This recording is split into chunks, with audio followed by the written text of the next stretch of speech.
PROLE, Iowa, app, campaigning under the stifling August sun, Joe Biden assailed President Donald Trump's trade war with China, accusing him of squandering a strong economy and putting Americans' financial security at risk.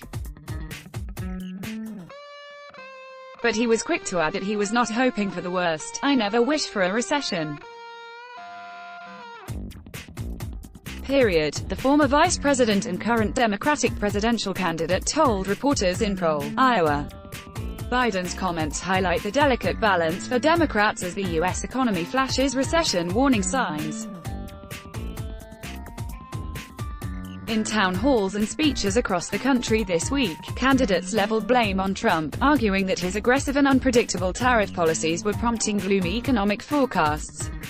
Yet they also strained to avoid the appearance of cheering for a downturn that would inflict financial pain on millions of Americans, but potentially help their party's political fortunes in 2020. For more than 2 years, the combination of solid growth, low unemployment, and a rising stock market has been a bulwark for Trump, helping him maintain the support of many independents and moderate Republicans who are turned off by his incendiary statements and pugnacious personality.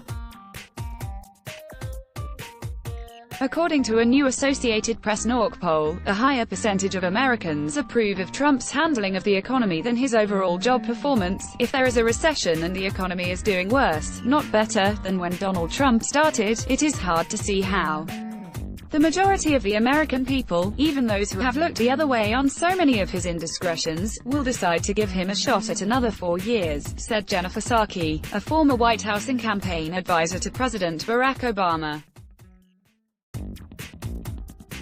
Trump's advisors privately have the same concern, particularly given that the president's path to victory is already narrow.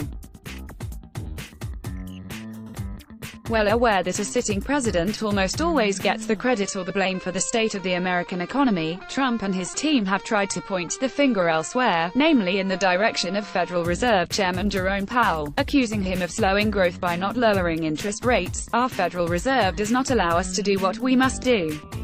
They put us at a disadvantage against our competition," Trump said Thursday on Twitter. Shifting blame to others has been a frequent tactic for Trump, even to those within his own administration. Trump nominated Powell as Fed chair last year. Some Democrats said he shouldn't get away with it this time. "Do not allow him to escape the accountability that he deserves for what he is doing to this economy," said Beto O'Rourke, a presidential contender and former Texas congressman. "He'll try to blame every other person. The blame rests with Donald Trump. Now it's incumbent on all of us to call this out." For months, the strong American economy has posed complications for Democrats trying to unseat Trump. Although Trump inherited an economy on the rise from his predecessor, Barack Obama, gains have indisputably continued under his watch. Unemployment is near a 50-year low at 3.7%. Consumer and business confidence has been strong, fueling record highs on Wall Street, even though the most recent signs show that consumer confidence could be ebbing. Rather than trying to undercut those markers or predict doom ahead, most Democratic candidates have focused on economic inequalities, arguing that the wealthy were reaping the benefits far more than middle and working-class Americans. In particular, candidates have hammered Trump's 2018 tax law, which gave large-scale tax cuts to the rich and corporations and more moderate benefits to the middle class. And they've slammed the tariffs for burdening farmers across the heartland.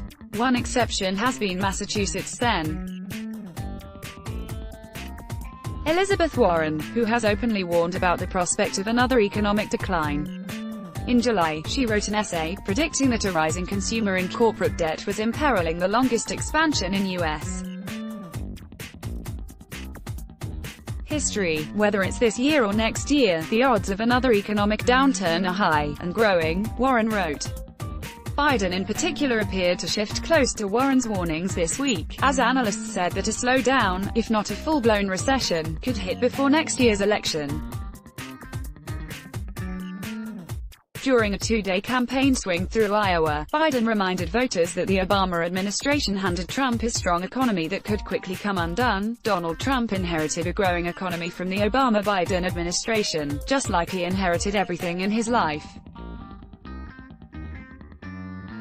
And now he's squandered it, just like he's squandered everything he inherited in his life, said Biden, making sure to remind voters of his own role in revitalizing the economy during the last administration.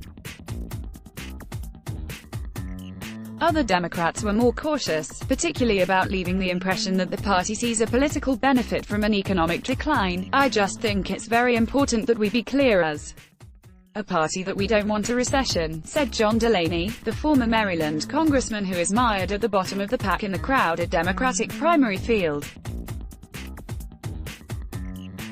"I don't want anything to happen, even if it's good politics, if it hurts workers, ______. Follow Julie Pace at http://twitter.com/jpaceedclut single quote s block ads. Why?